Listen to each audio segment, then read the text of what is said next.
Abby, sir. Hello. Hello. Yeah. Sir, can we start the session? Yes. Yes.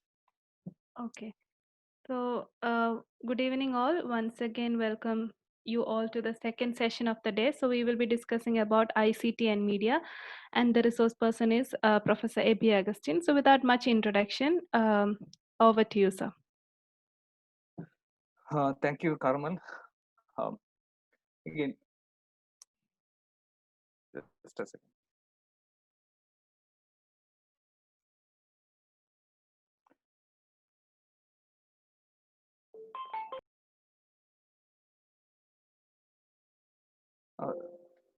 Uh, so, good evening, all.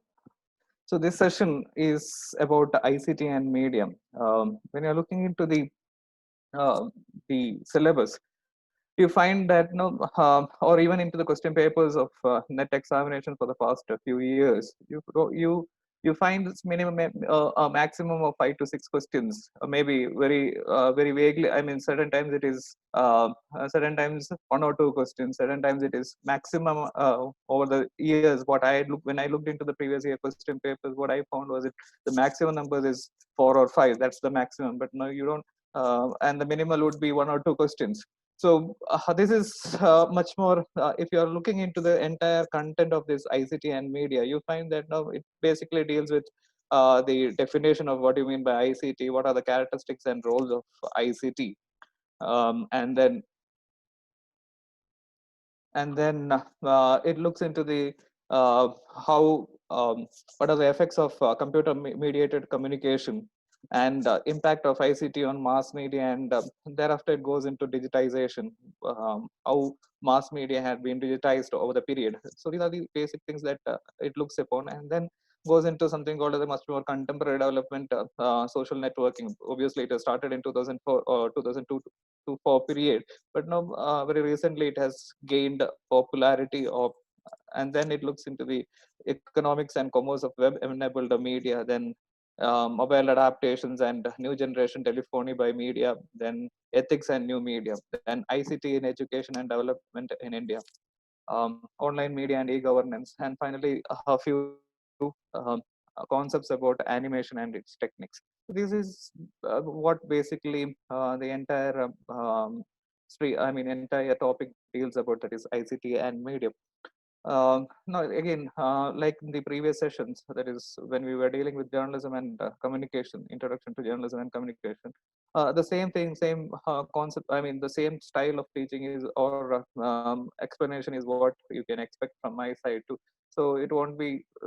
We'll be dealing things in certain areas, which I am also comfortable with, and if you have questions, you can actually unmute yourself. I suppose we had allowed you to unmute yourself.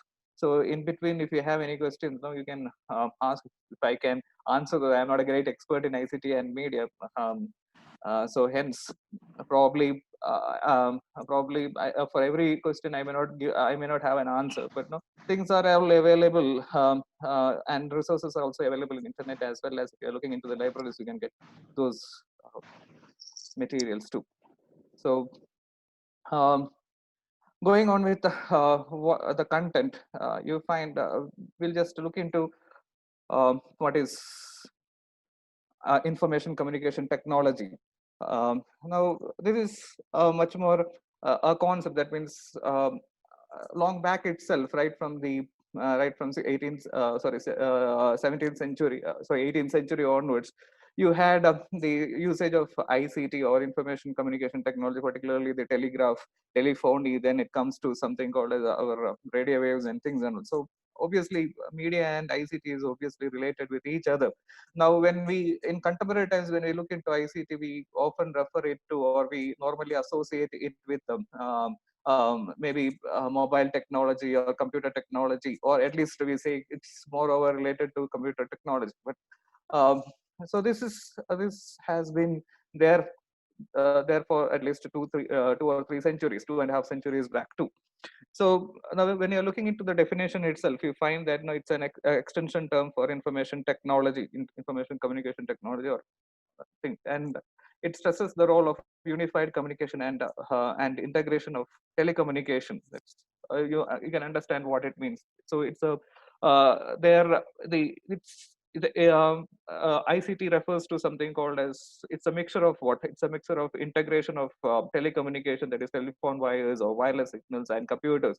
Now, when we look into this factor, you have to consider it is not only the telecommunication and then computers. So it has something called as, there is other entities like softwares, the middlewares, and the user interfaces. 100 things are there. So the storage devices, the audiovisual systems, etc., etc., are part of this information communication technology. So it's a wide concept. It's not just it is not just a small topic or a concept which we can deal in a day or maybe in a couple of hours.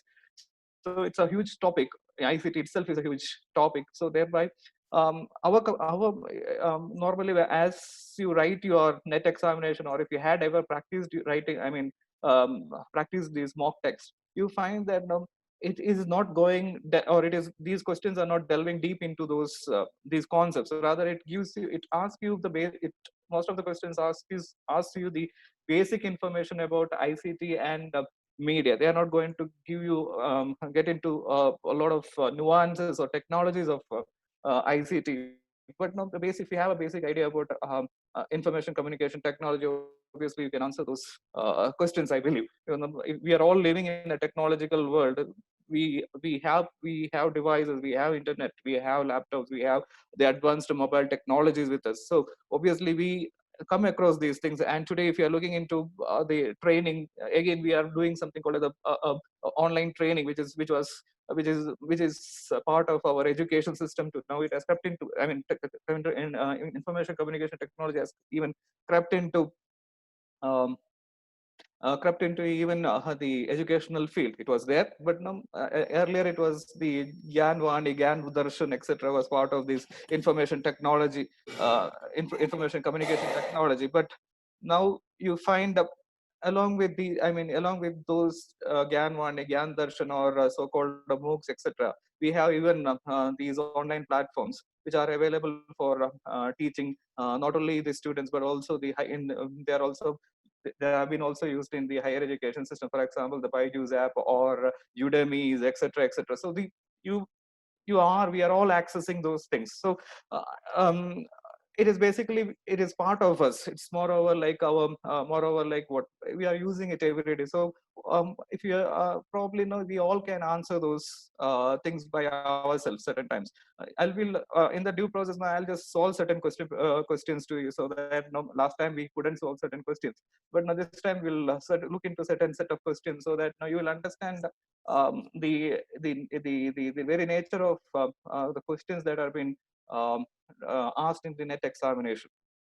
So going further, I'll just speak about evolution of information communication technology and how it has evolved over the period. So I'll just present you some information graphics, so that now probably you can also take it down, or at least you can remember those major works. So these are just factoids, a very common factoid which you can actually look upon. So the ENIAC, the numerical integrator and computer was the first computer that was almost in the 50s and 60s. Then you have the IBM mainframe, then you have the MS Office during 1960s, and then World Wide Web after 1990s. And later on, if you're looking into the new millennium, you find the emergence of the social computing or social media. And there, and many often times information communication technology is often associated with, we try to think that it has evolved from 1995, or sorry, from the 1990s, particularly because of something called as a internet. At least some of the parts of the country were using some, we call it as a static web pages and all in the initial parts. But now it was there from 1950s onwards. Particularly, they were heavily used during the time of World War II, and also during the time of Cold War. Particularly, both the Americans and the Russians tried a lot of experiment. They went on with a lot of experiments with regard to information communication technology. The launch of Sputnik, the satellites, the communication satellites, etc., uh, um, are all part of this information communication technology. So we have to this is just an idea, just to say that no, it was not begun in 90s. Rather, it was so-called computers were there prior to 90s. That's what the entire point of this slide. Now, if you're looking into this graphics, you can find how the computing, so-called computers, how did it evolve. Now, we had something called as the Abacus, which was part of the Babylonian period, some 2400 years back. So then so that is moreover a device which was used for computing. That is, so we can say in a very much very much we can say that now these Abacus was Abacus was one of the primitive forms of computing, or maybe a computing device. So they used to use it for calculating numbers or such kind of things, computing. So, and thereafter, thereafter you can find something called as the binary numbering system, which was invented by Pingala. Now, that was somewhere after a long period, that is 300 BC, and then it comes to the Heron of Alexandria inventing the machines which follow a series of instructions. So these are all a few primitive inventions which we had during the past few centuries. And then Da Vinci's flying machine, concept of flying machine, and then in Pascal inventing the Pascal line mechanical adding machine, so the Pascal. So, and thereafter in 1822 you had we had something called as we had 1822 we had something the Charles Babbage. So there again he is certain times we do say that no, he is the father of computing, that is the analytical engine which was invented in 1822. Then you have the Samuel Morse code, and then further going into 1880s you find the friend Alexander Graham Bell inventing telephone and the photophone, etc. And then radio signals were used by uh, Marconi. And then 1924, you have the electromagnetic system, which was invented by John Logie Baird. And this man, Alan Turing, develops the theoretical computing networks, computing machines, which was also a primitive form of computing. And then you have HP, that is William Hewlett and David Packard, starting Hewlett and Packard, so which is you are familiar with this brand. And then further going on, you find the major developments. You find the first electronic computer was created by Japan by Hideo Yamashita. So they say that no, he had created a model of computer. And this person probably in 1949, you would remember Claude Shannon builds the first machine that plays chess. So we have those Shannon and Weaver models. So he was part of this technology. So he was part of this AT and Bell laboratories, which were experimenting on various communication technology. Um, then um, then IBM became available in 1953. Then 61, you can find General Motors putting the first industrial robot. Then 1964, you can find the word processing, which was again started by IBM. Then comes the new era, one of the changing thing that has changed the entire ICT or so-called internet. That is 1971 when Ray Tomlinson in what started or invented something called as a mail. Then you come across Microsoft in 1975. Somebody, do you have somebody having a question or something? So and the Intel developing chip, the RAM chip, etc., etc. There it goes. So until and then the entire boom happens. As you see in the slide, you can find in 1991, you find the entire boom. Right in between, you have the Apple, that is in 1976, 97, 77, etc. You find the launch of Apple systems or personal computing systems by Apple. So these are all small developments, or we can say they are all milestones which has happened prior to 1991. But 1991 was or 90s was an year, or that entire decade was an year of what a lot of transformation, not only with regard to information technology or in terms of politics, everything, everywhere there was a lot of transformation. And that decade also so something called as a new rise called as the World Wide Web, which was available for the public in 1991.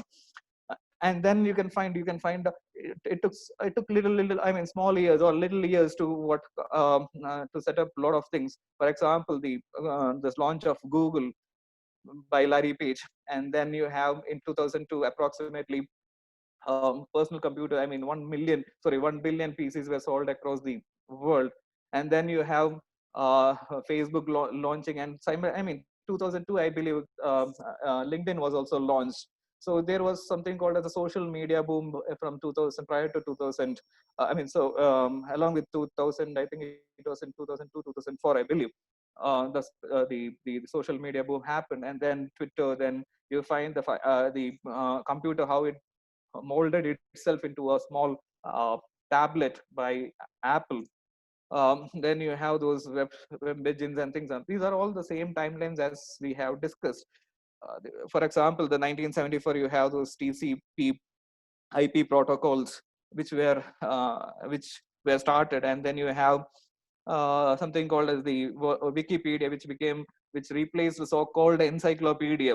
Uh, right, we for every reference I mean, today we look into Google and Wikipedia. So the concept of encyclopedia itself had taken over by Wikipedia. So it started in 2001. And then you have Skype, which was much more social message, rather a video conferencing site or a video site. I mean, video call site was started in 2003. Now that we wouldn't, I mean, as Indians, we wouldn't have experienced those things in those times. But now we, in recent times, I mean, say from 2008 or 2007 8 period, we started experiencing all these things. Then you have something called as the YouTube, which was started. I mean, in 2005, it was not part of Google in the initial years, but now later on, it was acquired by Google. So that way, things all have started. And if you're looking into something called as internet, it all began in with regard to ARPANET, that is the first networking. So just a second.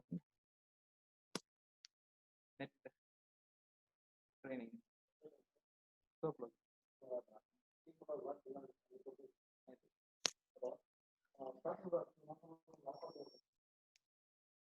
So that way, um, it progressed. So again, that's what I was telling. The so-called business-to-business employment-oriented app, our website was launched in 2002. That is LinkedIn. So that's what I was telling you. The age of social media, probably we can say that it started with LinkedIn. We may be taking it. We may have, or we may think that it has started with Facebook or something called as Orkut. Prior to Facebook, we had something called as Orkut, which was very popular during 2003-4 period, the year 2003, 4, 5, 6 period. Orkut was much more popular because it was launched by Google, and later on, when Facebook entered into the market, you can find the entire users or the entire subscribers of Orkut dropping to switching over to Facebook. So these things have all happened in our time. So probably you all have experienced these transformation from Orkut to Facebook to something called as Instagram to WhatsApp. These all happened in our time. So we are knowing all these development. Only thing is that we need to identify when and where it has happened and what was the change that has happened in those periods. That's the only thing we have to work upon in answering certain questions. So LinkedIn in 2002, then Facebook 2004, then earlier YouTube was not a part of Google, but later on Google acquired it, and it was in 2005 that YouTube was launched. Then you have Twitter. Now Twitter has now the thing with regard to Twitter is that you can find that the concept of blogging or micro blogging has been started by Twitter. So they had set the character limit for posting a message in Twitter. That was actually launched by Twitter, and they also launched something called as the hashtags. So now so they made it so the concept of trending, etc., were all started by Twitter and later on taken over by, say, Facebook and other kind of media. Then you have Tumblr, which was much more um, a social media app, a social media in the sense, a discussion app, right, where you can text for where you can post your text, photos or quotes, etc., etc., whatever. So Tumblr. Then you have Instagram, which again was launched way back in 2010. Then you have the Pinterest. So these are all the major developments with regard to social media during the past decade, that is 2002, 2010 to 2018-19 period.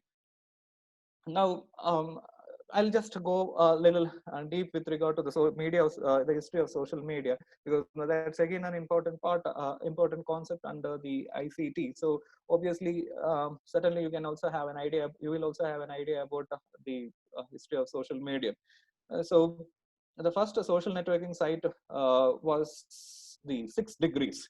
So it was probably a few people who were part of it. It was not the entire public, the entire world was not part of it. It was few hundreds or few tens of people who were part of it, and it was called as the 6 Degrees. And then what has happened is in 1997 it started with few user bases, but no, um, you can find in 2001 it's when it acquired the peak of 3.5 million users, they shut down the entire social media, entire platform. So that has happened in 1997, and it was very short lived. So from 97 to 2001.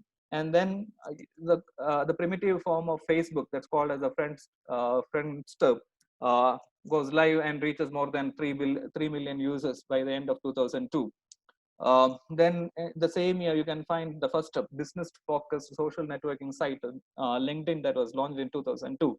So that happened. So the beginning. So we can say that no, rather than giving a credit to 1997, no, we can say that no, if you get a question, I don't know how far these questions are being asked, but no,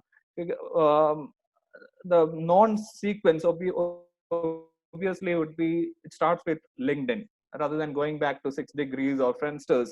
The non chronology of networking sites, we would start with what? We would start with LinkedIn. Then MySpace was launched, right? Now that was launched in 2003, and thereafter you can find Facebook, which was launched in 2004, as I said. Um, then if you're looking into what type of content that Facebook had used, so um, it initially had it was used for finding friends or networking of friends, but later on it turned out to be a site which whereby you can share images, whereby you can share videos, whereby you can share a lot of other materials. So that was the that transformation happened after 2008-9 period. Then you can find the launch of YouTube in 2005, and Reddit is again a platform, a social media platform, which is highly used by the US uh, citizens or the US people. So Reddit is again a social media platform. And then comes Twitter, as I said, in 2006. Then, as I said, the YouTube was acquired by Google for a price of $1.65 billion. Um, so that's the first acquisition. So that was the first aggregation by Google, major aggregation by Google in terms of its content, and that happened in 2006. Then hashtags were introduced by, this is what I was telling you, hashtags were introduced by Twitter. Not only hashtags, and it had a wonderful feature, it is having a wonderful feature called as retweeting. So it entered into something called as discussions. So rather than just simply making a video, a post or a textual post, um, it started something called as a discussion platform. So micro blogging had moved into something called as a much more interactive. It turned into a much more interactive platform by bringing this option of hashtags and retweeting retweets. Um, and then you simultaneously you can also find something called as the something which is part of Facebook. They introduced ad platform. So they started the revenue model or the business model by 2007. Um, then we may not be knowing all these things. When was like button being introduced? So you can find how they started to introduce new and new interactive features into their own social media platforms. So you can find the button was introduced. Then then something in 2010 you have this Instagram, which was launched. And then you have the Pinterest, a photo sharing website. Now this is common, right? If you're looking into internet, you find Pinterest. If you're looking for a photograph, you find a Pinterest becoming or the searches will land you to something called as Pinterest. Then you have uh, the first blockbuster movie about social media, right? So that's you did so that was launched, I mean, that was released so in 2010. Then comes 2011 Snapchat, which is media I mean, um, messaging app. So was launched by the by the Chinese company. So it was launched in 2011, and then um, um, then major development will go by uh, so the launch of TikToks in 2016. Now this is banned again recently. Then mm, in between you had in 2008, that is when we had begun thinking about data privacy. So that has begun with this case of Cambridge Analytica, when they um, exposed what they exposed the user content or user details for what is it for election, for personalizing advertisements, etc., etc. So that was the time when we all thought about data privacy. Prior to it, there were a lot of discussions about data privacy and things, but no, there was, I mean, this 2018 year marked a much more greater impact in speaking for speaking for this data privacy. So that has happened in 2018. Then these are all uh, newer development. That is 2019, you have TikTok, which gaining 1 billion global downloads. So we look into what are the statistics, etc., as we go further. So this is what you find around the world. You find 5.19 billion unique mobile phone users. That's an important statistics which we can actually look upon. Then we have around 4.54 billion internet new users around the world, and we have 3.80 billion active social media users around the world. So this is a global statistics which gives you an idea about the enormity, the quantity of mobile phone users, internet users, and active social media users. So again, probably this is 5.19, 4.54. Now, internet users doesn't mean that no, it will be available in all telephones or mobile phones. So that's the thing. And then you have the social media. So around 3.80 billion people are using the social media. And if you are looking into these statistics, you find that no, uh, you find that around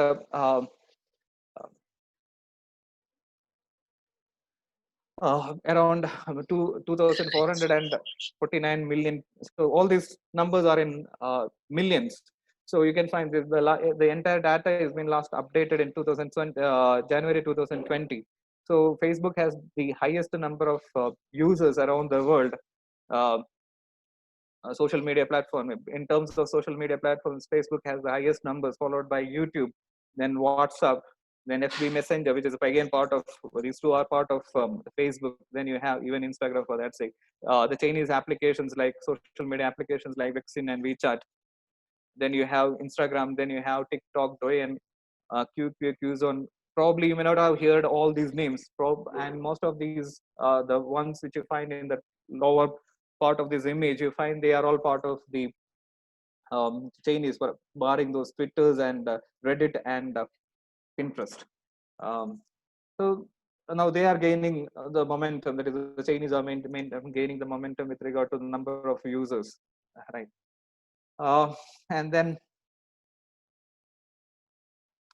And then if you're looking into the India's perspective, right, we have the same thing, 1.606 billion connections, mobile phone connections, uh, which is scattering around 78. That means 78%, based on the data, 78% of the population is having mobile phone connections. That's what the data says, and it has been taken from this portal called as datareportal.com. So which is a site where you can actually look into the statistics of internet. So uh, there are 1.06 billion mobile connections in India, then 687.6 million internet users, which they say that even as per the governmental records, it's around 49 point some change percentage of internet penetration is there in India. So that's again, they say that around 50% of the populations are internet are connected to the internet. So that's a fascinating figure which you can actually look upon. And then you have 400 we have 400 million active social media users in India, and they are maybe using either of these portals or social media platforms which we had seen. We'll look into that again in terms of um, the social media usage.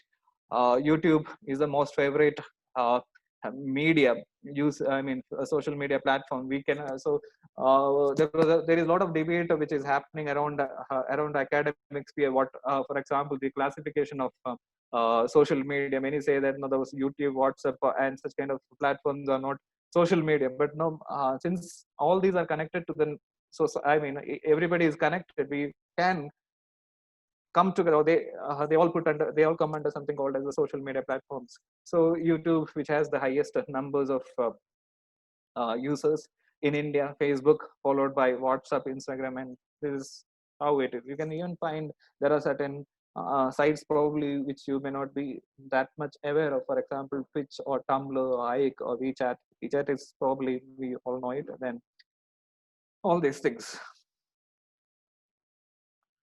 Now, coming into something called as something called as internet. Now, it has I mean, if you're looking into it, it has three phases. Internet developed across, I mean, across the world in three different phases.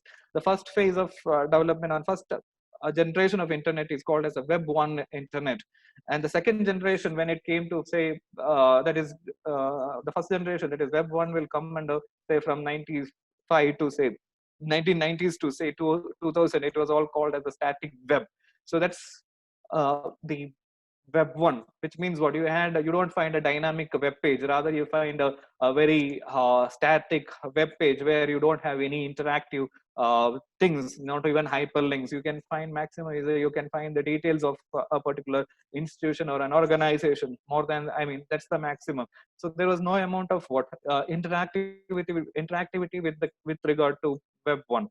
And then comes the Web 2, where you find it is much more after the advent of social media, where you find something called an amount of interactivity has started with regard to Web 2.0. So where you have something called as collaboration. That means people started to collaborate with each other, right? People from America started collaborating with maybe Indians or Chinese, etc., etc. So that kind of collaboration. So if you post a comment if you post a photograph or a text in the um, or a post in the Facebook, you can get comments from various people. I mean, various people around the globe. So it's not only your friends which come in, which comments, who comments. Rather, it is from the entire certain times from the entire world. So you find and even for example, the content. Say that now you upload a YouTube content. YouTube content. If you look into the analytics of YouTube content, you can find that now it is not only viewed by Indians or your friends or a particular geographical area. You can find people even from Brazil or say Cameroon or Peru or or any other nations who are actually watching your content. So the collaboration has happened with the case of Web 2.0. Now this Web 2.0, the reason again, it is also having its own technological advancement too. So internet in the first phase or in the first generation internet was very I mean, it was if you compare it now, it was very slower pace. you cannot even send a text message. So it was very difficult. I mean, and then you have the second, again, the initial phases, it was very difficult. So it is again like it is again connected to something called as internet connectivity, the broadband or the bandwidth. Now here in 2.0, the bandwidth, I mean, if not in India, but across the, I mean, particularly in the Western world, they worked on the bandwidth. They started something called the Web 2.0, whereby they started to introduce something called as the interactive web. And that's when you have the concepts of microblogging, etc., etc., etc. So now this concept of web 2.0 started in 19 towards the end of later phase of 1999 and the beginning of 2000. So that's the web 2.0. Now there is also something called as the semantic web, which we are in. That right now we are having something called as a semantic web. So when you look into the semantic web, so it turned out to be very personal. That means we own channels. In Web 2.0, I mean, towards the end, we didn't own channels. Now, what happened is we started customizing content. We started owning channels. Everything became importable. Everything became personal. So the focus was, if you're looking into Web 2.0, the entire focus was on the community, and Web 1.0, it was Web 1.0, it was the entire focus was on the company. That means it was more. That's where I said it was more over static pages. You can look into the home pages. No hyperlinks, no inner pages. No, if you're, there is nothing called as interactivity at all. It was very commonly called as a static web. Then everybody owns the content. That means you cannot. There was. That means what? Only a particular person owns a content, or a particular organization owns a content in those period. Then it was obviously it was all in web forms, directories. Then if you're looking into advertising, it was moreover like something called as what, the banner advertising. And then the only ready reference in those times were Britannica, Encyclopedia Britannica, which had its own online. Now that was the ready reference. Even I mean, for some time, no, this was reigning the market. That is the Britannica Encyclopedia. Now they went into online, and it was moreover a static content. But when you come into a Web 2.0, what you find is that it focused on something called as a community. That means rather than moving from a company, it moved into something called as a community. That means that's where I said the Twitters or LinkedIn's or Facebook um, came into existence, and they became popular. Then you find the greater thing is that you had bloggings, that is blogs, so which was started in 2003-4 period. So what has happened is that we started to what, rather than focusing on a particular company. That means even individuals slowly started owning blogs. That means they started to what write in blogs or prepare. I mean, post contents in blogs. And even we started the Wikipedia. Then later on, the content sharing has happened. Then it turned into something called as web applications, right? Rather than a static web, it turned into web application. Then you have taggings, right? Probably you know that the pricing also turned into something called as for cost per click. Earlier it was number of pages based on the views on a page they used to market the content. Now it turned into something called as cost per click. And then you have something called as interactive advertising. It is not only the static banner which you find, rather you find multiple things in the page itself. Now you can easily look into what has happened with Britannica. Now the Britannica online has been replaced by Wikipedia for everything we used. I mean, when we look into a simpler explanation, we bank on what, Wikipedia. And then if you are looking into something called as the semantic web, which is also called as the Web 3.0, you can find, that's what I was telling you in the beginning. It turned into what, portable. We started using portable devices, say our mobile phones, smartphones turned. Uh, I mean, was particularly the development of Android paved a way for having a lot of I mean, a lot of personal devices, smartphones. Even though Apple had it, but no, Apple was costly. But no, the universalization of portability of smartphones was actually happened because of Android. Android. So portability, and again when it turned into when the device turned into portable as a portable device, it obviously focused on individuals rather than people. It for community. It focused on individuals. Just a second. Chicken curry.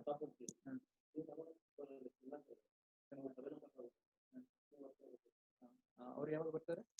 ಯಾರು ಇಲ್ಲಿ ಕೊಡ್ತಾರೆ. ಆರು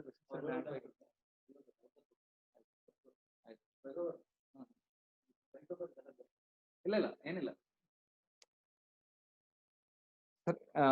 Sorry for the. Then you find something called as the live streams. It's not live streams, it's the live streams. Right. So we started owning YouTube channels. We started sharing video content. Right. Then now what we are doing is consolidating all this content. That means we are all taking up this content because this all are readily available for us.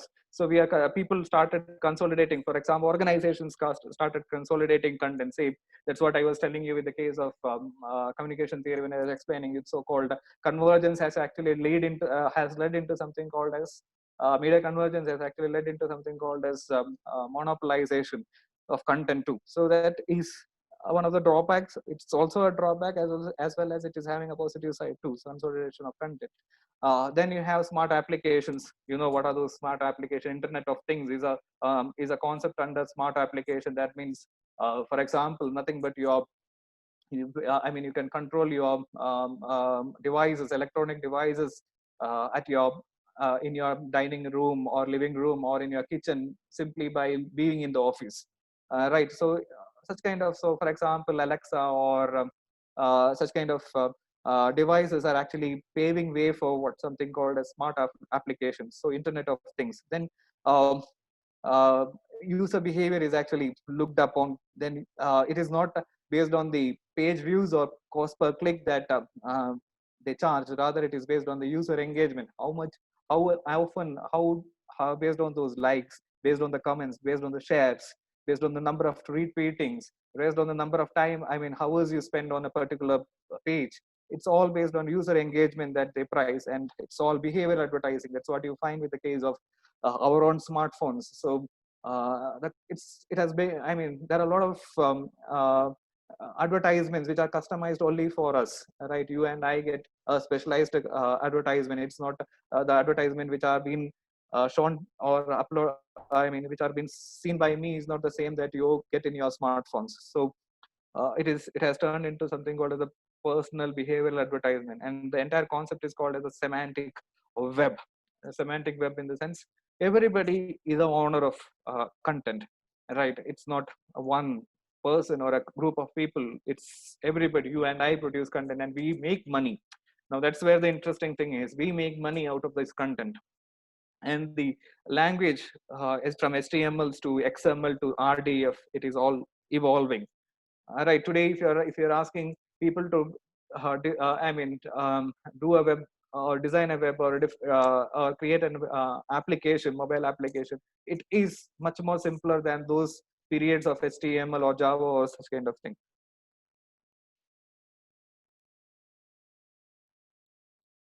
Now, going into something called as a, this is probably a very big, I mean, a very much in terms of our net examination. This is again one of the things which you can actually look upon. So the domain types, there are around seven domain types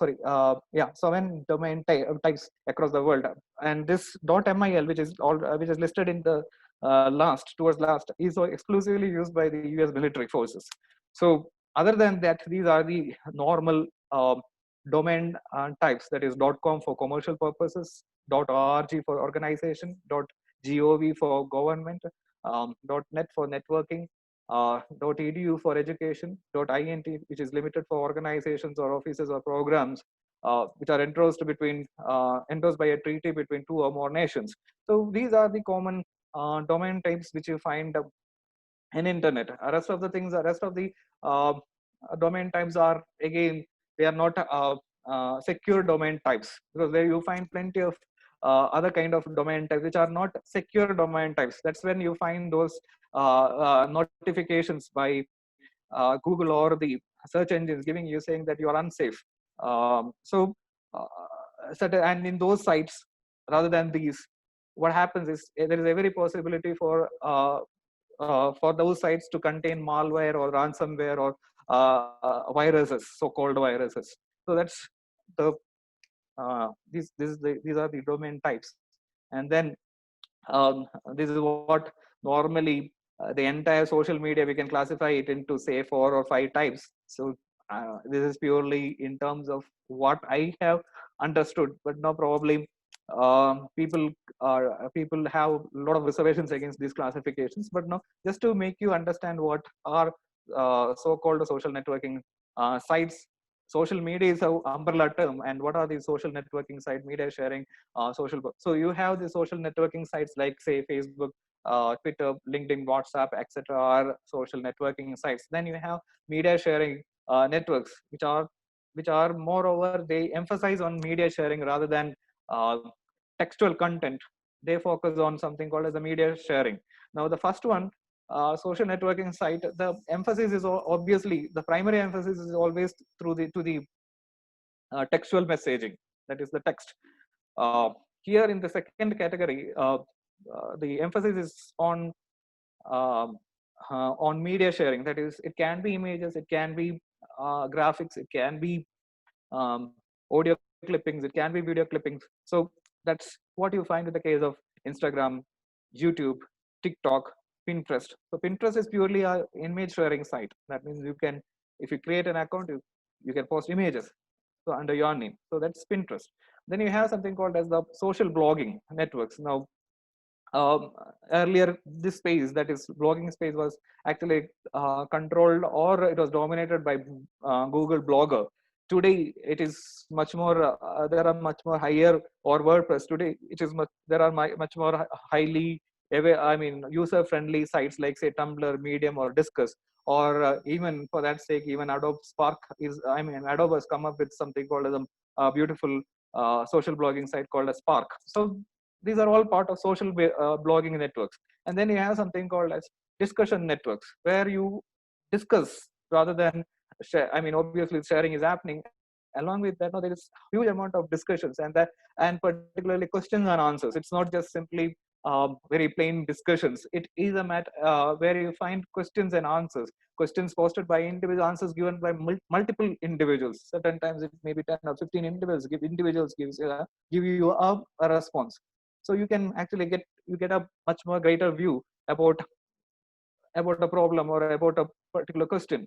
So that's is the social, I mean, discussion network. So basically we can say that now there are these 4 classifications. Now, probably I don't know whether, I mean, until and unless these are academically noted down in textbooks or in academic books, you want I don't think that now these questions may arise about what are social networking sites. Probably if that arises, then obviously you can look into these classifications. Then moving into the next session, or next we are totally deviating from the social media to something called as e-governance. Now, this is available in the if you are looking into the government sites, you find these materials, you find plenty of materials with these kinds of with regard to e-governance and ICT, etc., etc., governmental initiatives with regard to ICT, etc., etc. So simultaneously, please do. That's where I said in the beginning itself. I had given you a warning saying that I'm not an expert with regard to ICT and things and all. But no, from a perspective with regard to the learning perspective, I can give you certain ideas about certain areas. And this is e-governance. I had made a mistake with regard to the spelling, so it's e-governance. Okay, so various initiatives under Digital India. Now, Digital India initiative is again a broader initiative which started in 2017, I believe. So there are a lot of initiatives under Digital India. Now, Digital India. Now, if you are looking into Digital India, so whole point with regard to Digital India is making everybody connected to the internet or digitally. Uh, Now every aspect, it is not only with the case of administration. In the case of administration, it happens in every walks of our life. Digital India. So even in for education, even for say you have, for example, the even the land documents or katas, which we say, are also transformed digitally now. Right. So the money transfer, say some 5 years back, we never thought about Google Pay, or we never thought about something called as using internet banking. But suddenly we can find after 2018, um, unforeseen incident has made us to what? Made us to use all these things, right? Even the age-old people slowly started using all these initiatives. For example, say the digital banking, people started to use internet banking or UPI payments, or say now you have something called as the Google Pay or any such kind of platform, Paytms, etc., etc., 100 things. So not only that, even the educational system has also turned into what a digital into a digital form. So we'll actually look into the e-government governance initiatives by not all state governments. I don't know. There are a lot of state governments having different names of e-governance. But now we look into the ones which are planned by the, or which are taken by the union government. So my government, MyGov is an application initiative which is used to link between government and its citizens. Right. So it gives you a lot of details about. So if you, there's an application also probably today, if you're looking into after the COVID, during this COVID period, you find this application gaining more prominence, because now for everything we look into, for every governmental details, policy things, we actually look into my government application. Then so it gives you uh, uh, an opportunity to participate in various activities like say discussions, polls, talks, or bloggings, etc. Then you have something called as a DigiLocker, uh, which is a platform to enable citizens to secure, store, and share their documents with the service provider who can directly access them electronically. Now, this is again, so that's where at one point of time, the government had set, or were planning to make compulsory that now we have to have this DigiLocker facility, so to upload the document and save these documents, because now these when you obviously when you scan these documents and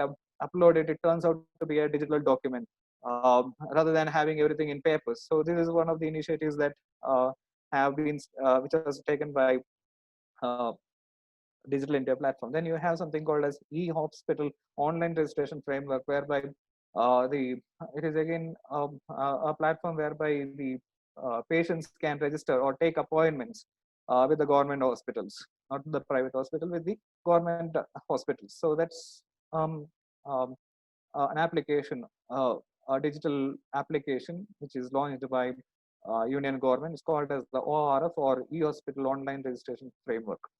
Then you have the National Scholarship Portal, which is again a portal which is helpful for the students. Uh, so it's a centralized platform um, where disbursement of scholarship is given to students, and or it will inform you about various scholarship schemes offered by government. That's the thing. Then you have something called as Darpan. Um, Now, this is uh, something has to this has to be done with something called as the state governments, particularly in terms of uh, the governmental schemes and projects. Right. So Darpan. Then you have Pragati, proactive governance and timely implementation. Uh, so this is something to mainly aim to bring transparency um, uh, in governance. So Pragati is much moreover after the RTI movement and things and all. It has turned into. Uh, they say that it is. I don't know, and they say that it is to bring transparency, accountability, etc., etc. Then you have common services centers, that is CSC 2.0. which has been implemented to develop and provide support to the use of information technology in the rural areas of the country.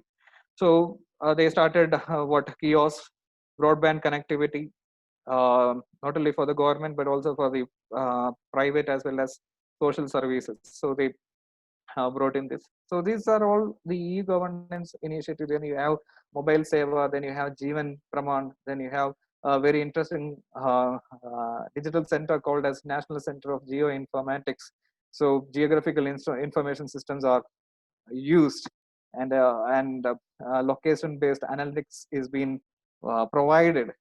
So that's again a part of e-governance. So these are all basic initiatives of government, uh, and and these initiatives are all part of Digital India program. Then you have something called as the how ICT is being used in higher education. No, not in higher education. Sorry, in the education sector, particularly the primary and high school education. You have these portals like say Shala Siddhi, then e-Pathshala, then Shala Darpan, Swachh Vidyalay, Digital Gender Atlas, uh, Saransh portal, School GIS, which is the geographic positioning systems. So these are all used in the primary education as well as the school education system. So you have this Vidyalay, Shala Darpan, etc. So schools overall academic delivery systems are served. So it includes your parents, teachers, alumni, etc., etc. So that's a site. Again, that's a service which is part of ICT in terms of education. Then you have Shala Siddhi, etc., etc. These are all, please do, because no, I haven't made myself this content. Please do avail you. I mean, if you are looking into, if you search for something called as ICT and school education in India, you get a lot of information with regard to this. Because that's where I said the content which is being given in the syllabus is a much more wider content, and we cannot very specifically go with certain areas. So I'm just giving you a guidance through which you can actually look upon more contents or prepare yourself. Now, these are certain questions which we can actually actively solve. So hope that no, sorry, one second.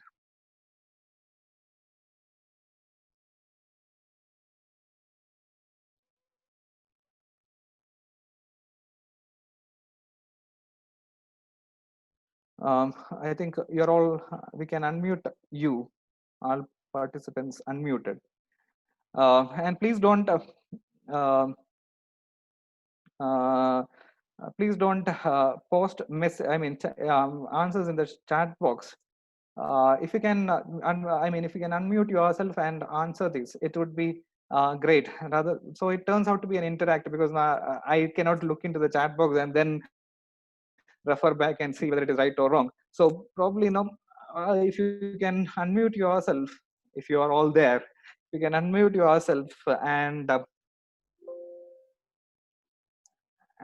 can you answer this question? That is the first one. I'll just read out for you. Probably Digital India program has strong potential of increasing the number of internet users in India, and the reason for it, they are given it as initiatives like broadband connectivity, mobile coverage, and internet access will provide a fillip in the sense impetus to the usage of internet in India. So they are given the assertion, the quotes. So both A and R are true. Both A and R are true, but R is not the correct explanation of A.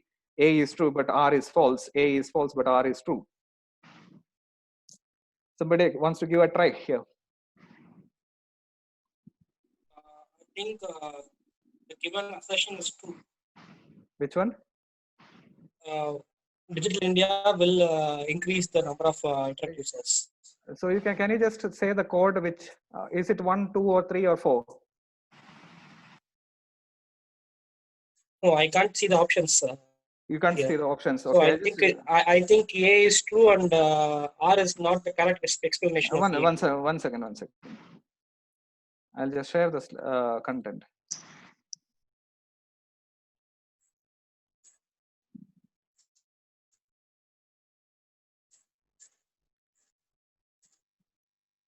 Yes, now you can see it, right?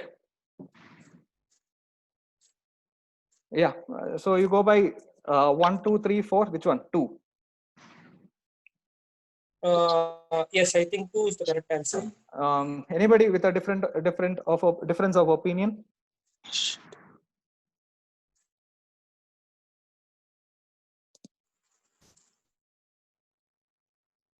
A is false and R is true. Okay. Anybody else?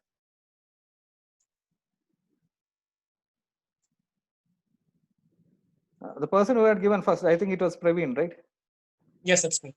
Your answer is right, because Digital India programs have strong potential of increasing the number of internet users in India. That's a reasonable assertion. So R is not the correct explanation of Digital India. So that's the thing. So initiatives like broadband connectivity, mobile coverage, and internet access will provide fillip to the usage of internet in India. So that doesn't give both are true. The concept is Yes. both are true. There is nothing wrong in you don't find a false statement there. Both are true. Now the problem is you need to look into the explanation of it. Whether the Digital India explanation is what you find in the R. It is not. So what you can say, both the A and R are true, but R is not the explanation of A. So that's the thing. So you should not, I mean, you have to look into all the options, right? So particularly when you're solving these assertion and reason questions, which are around the 10 questions you find it in UGC NET examinations. So please do look into the assertions, read it, completely comprehend the words, understand the meaning of the words, and then you look into the reasons which they are providing. Certain times what you find is both are true if you're looking into the quotes, we can say both A and R are true. Now that is a confusing option. Now you have the second option where it says both A and R are true, but what? R is not the correct explanation of A. So which means what? Somebody is giving you a hint saying that R is not a correct explanation of E. That's when you have to look into the entire sentence once again, or entire assertion once again, and you have to reason out. Now the assertion speaks about Digital India program. Obviously Digital India program is assertion has been given, but now the problem there is assertion says that Digital India program has a strong potential of increasing the number of internet users in India. Obviously the statement is holding good. Now the problem is with the reason which they are giving. Because of this reason, the assertion has to hold good. That is what the entire concept says. Initiatives like broadband connectivity, mobile coverage, and internet access will provide fillip to the usage of internet. This is the last, look into the last few words. Fillip to the usage of internet in India. It is not speaking about Digital India. So hence, we can say that both A and R are true, but R is not the correct explanation of A.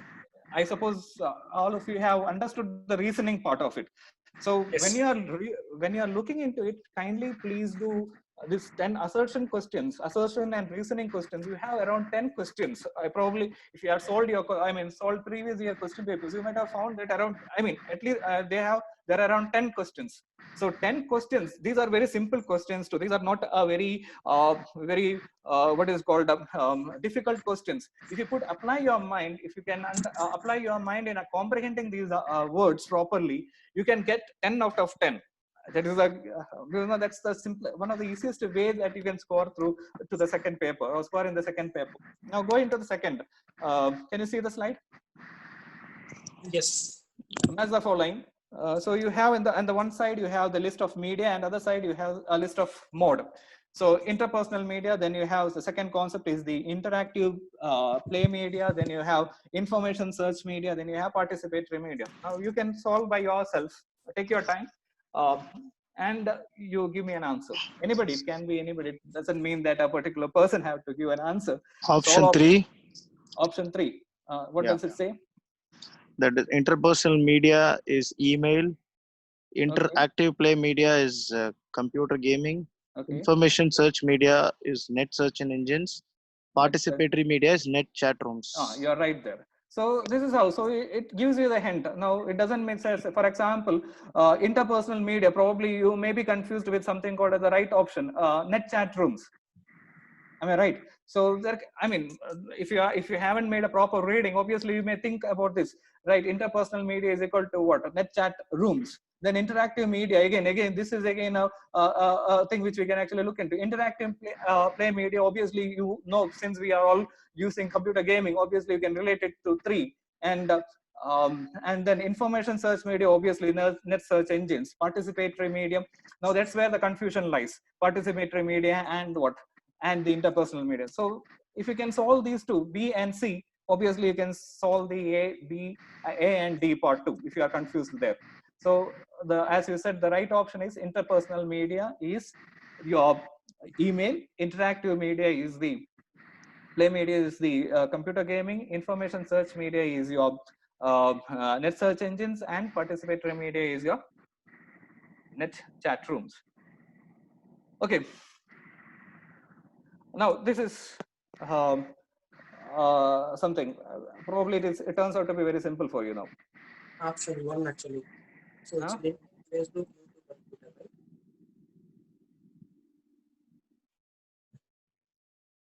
Option 1 now. Somebody? Yes, LinkedIn. No. First one, the third. Media as of the third degree contain dash processed forms of representation. Huh? Yes. Personally processed form of representation. Somebody with a different answer?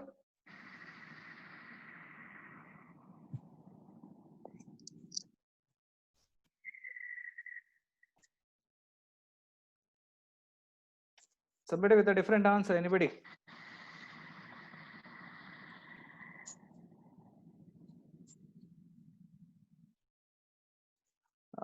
Anybody else? No response from others. There was a person named Selva, I believe, right? Who had Yes, given yes, I spoke. Yeah. So can you give an answer for this third one? I mean the number 3. And actually, it's a copy paste material again.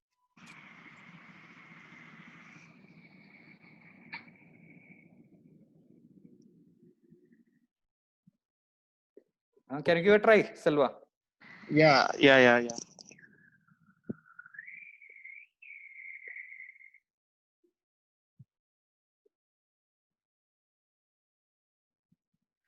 Charlotte, are you there? Huh? Impersonally. Yeah, impersonally. You have to read the text, dear friends. Now, media of the third degree can contain dash processed forms of representation. Read the content properly. Actually, it's processed for personally, right? No. It's digitally. It is digitally. Yes, it is digitally.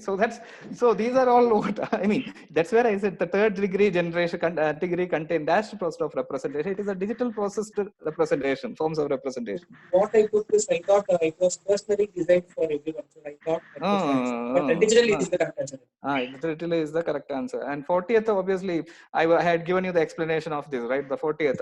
Yes. So what is it? One. LinkedIn, Facebook. LinkedIn, Facebook. Twitter, yeah, that's correct.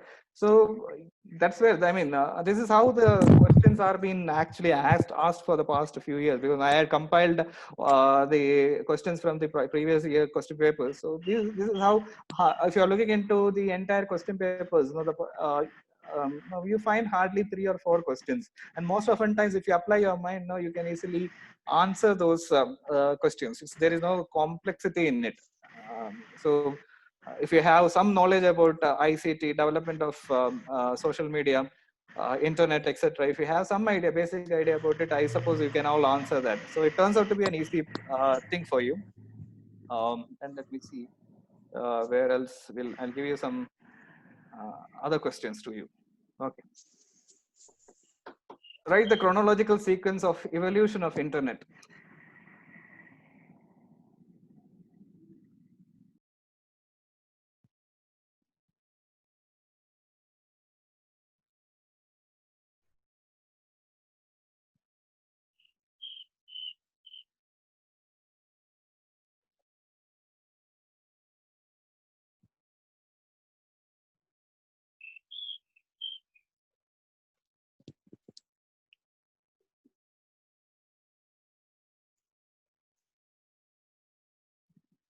Is it option 1?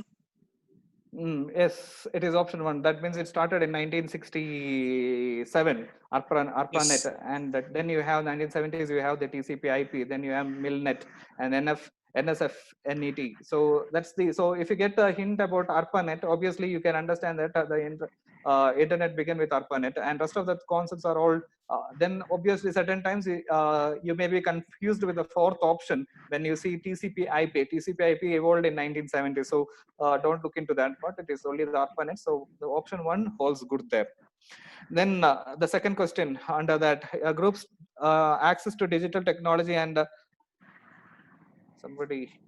It is called as Digital divide. It's called as digital divide. So it's a very simple question. The next question.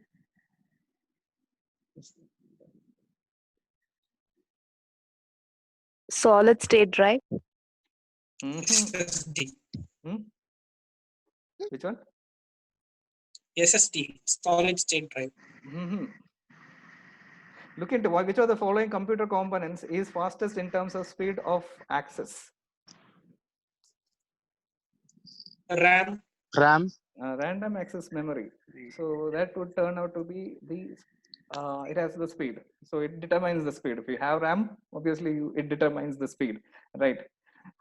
So even if you have a SSD and if you don't have a RAM, obviously it doesn't. RAM, you cannot boot in. Yes.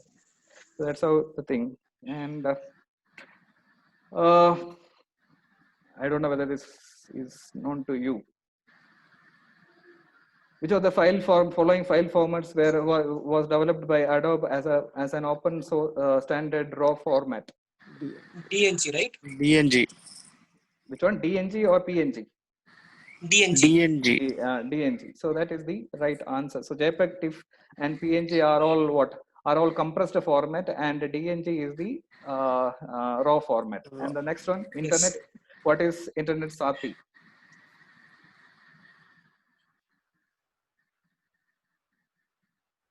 Is it option 1, gender disparity among, because SATI is like when a man dies, his wife is to go into the field with him. So I think it's option 1. Anybody else?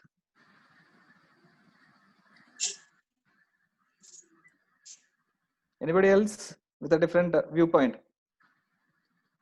So we go by 1. So that's the right answer. That is an initiative to reduce online gender disparity among rural internet users of India. So how do you get this? It is not because of having an apprehension about things. It is because if you again you look into these sites, e-governance sites, and again have a not a detailed preparation about contents and things, and have some superficial knowledge about what are those initiatives and things.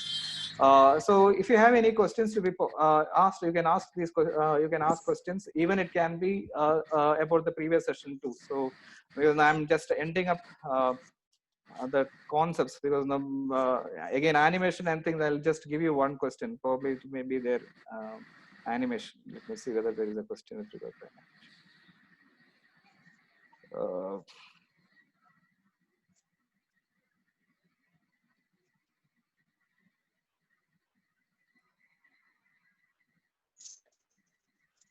Okay, can you answer this?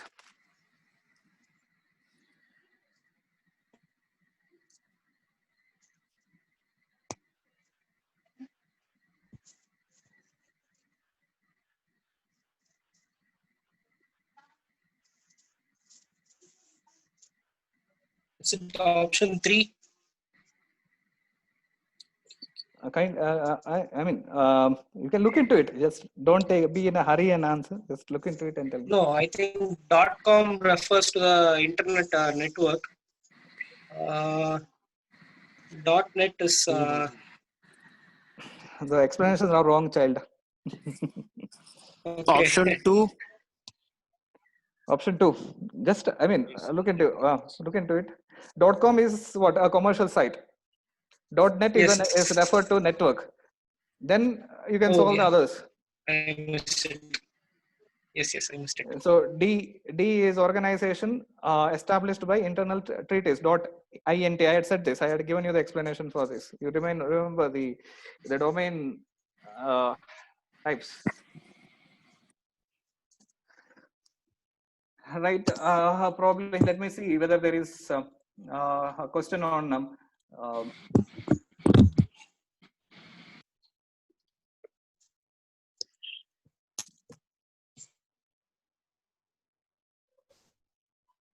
Give me a second.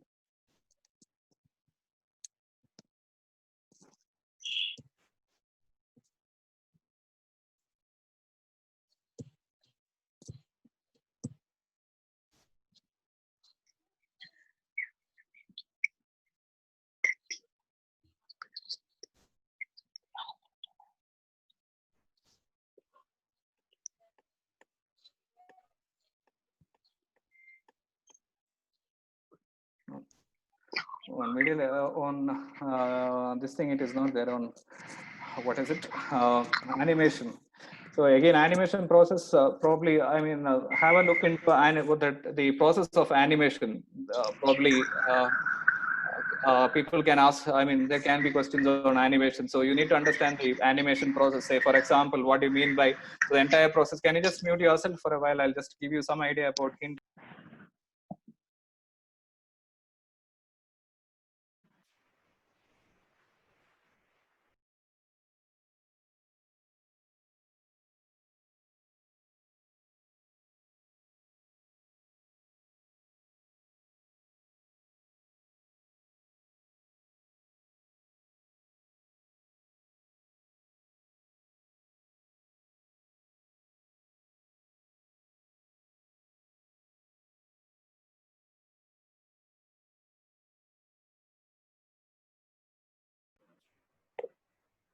Sir, you are in mute.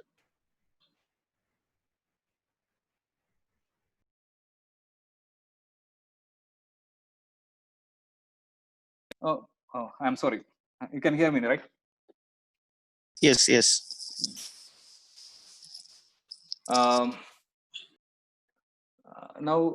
for example, with the case of animation, now animation is again a process, right? For example, it starts with the scripting process, whereby, I mean, before that you have story idea conceiving and things, and obviously the actual process begins with something called as scripting, and thereby after scripting we do something called as storyboarding, nothing but sketching the characters and the entire scene and shot, and then go by what modeling. Now, modeling in the sense it's the character representations. So how the character looks, the anatomy, etc., etc. You look into it, and then you move into something called as texturing the character, giving character a life, right? So that's the thing.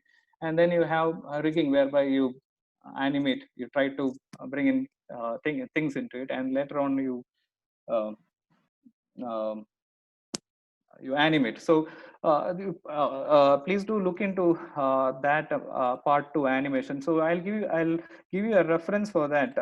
For animation, you have something called as a book called as Fundamentals of Animation. So please do have a look into that particular book. I'll just share the screen so that you will have an idea about the book. It's called as the Fundamentals of Animation. So this, I think it is available online. Please, if you can, if you don't, I mean, if you cannot access your libraries, probably you can access it in the internet libraries. So this gives you an idea about basic fundamental aspects of um, um, animation. So if you're looking into the contents, you can find idea generation, research, animators, all these things. So as a reference material with regard to animation, this is a handy material, the fundamentals of animation, which is an international book. So you can actually look into that, as well as if there are any, let me see whether there are any other materials which I can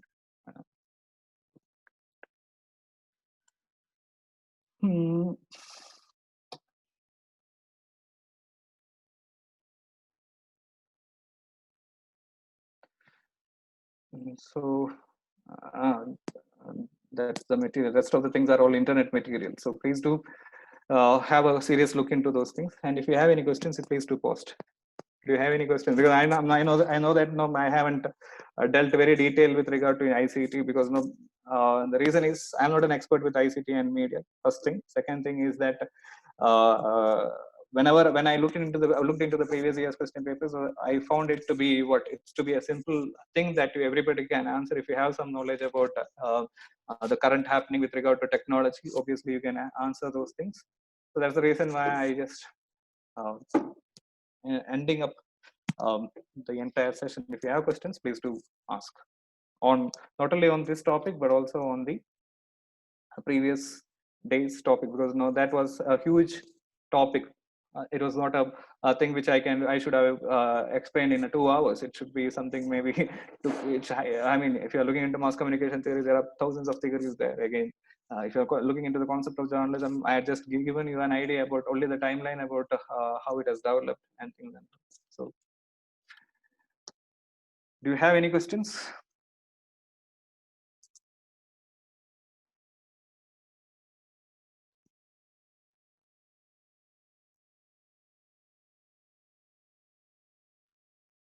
Do you have any questions, anybody?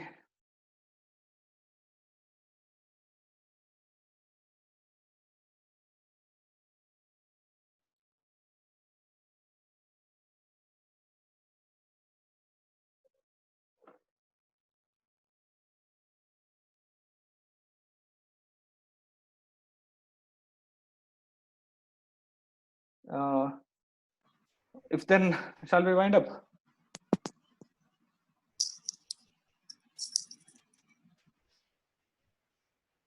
Shall we wind up? Anybody with questions? Do you have any questions? No, sir. Okay. Thank you so much. Anyways, you will have, I think you will have a test 2 with regard to the papers. So every unit will have 10%. I think is it informed to you? No. No. So at the end of the session, I think tomorrow, is it going to end by tomorrow? Yes. So I think the last hour probably it will be a test hour. So where you will be supplied with a Google quiz, so through which you have to answer the questions. So every unit will have 10 questions. So you can expect 10 questions from ICT, as well as you can expect 10 questions from journalism and the concept of journalism and communication. So please do look into those things. Please do prepare yourself. So and don't give don't just simply randomly answer those questions. Take it as a good thing, and respond properly to those questions, and let's see how well you do. Thank you all for your patient listening. So tomorrow you are I think they will post you in the group about the sessions. Thank you so much. Thank you so much. Yes.